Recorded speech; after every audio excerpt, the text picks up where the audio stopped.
Sorgint de l'absis en la penombra, cada any l'Esbar de Santa Tecla dona vida dalt de l'escenari als personatges del retaule de la Catedral de Tarragona.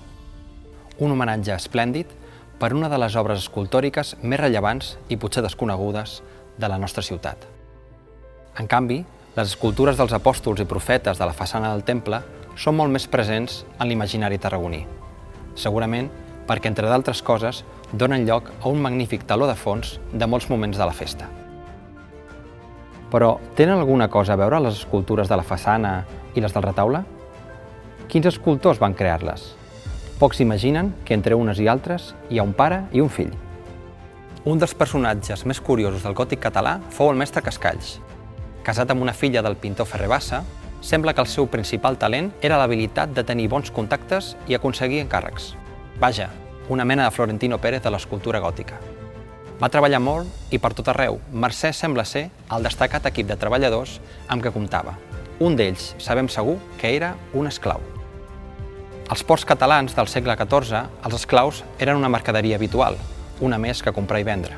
De fet, el de Barcelona era un dels principals ports esclavistes de la Mediterrània. I segurament va ser allí on Jaume Cascalls va comprar a Jordi de Déu, probablement un presoner de guerra que provenia de la comunitat grega de Messina, a Sicília. Jordi de Déu va treballar com a escultor per a Cascalls a la façana de la Catedral de Tarragona i al Panteó Reial de Poblet. Després de molta feina i no poques penúries, sabem que fins i tot fou empresonat al castell de l'Espluga de Francolí, finalment va aconseguir la llibertat i va canviar el seu nom pel de Jordi Joan. Sabem que va formar una família i que tingué dos fills, també escultors, l'Antoni i el Pere.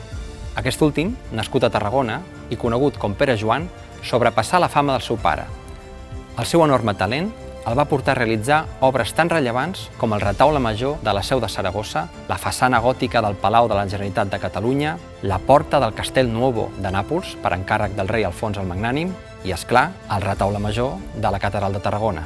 Aquí, on les mans del fill d'un esclau van fer sorgir de l'alabastre el més bell relat de la vida de Santa Tecla.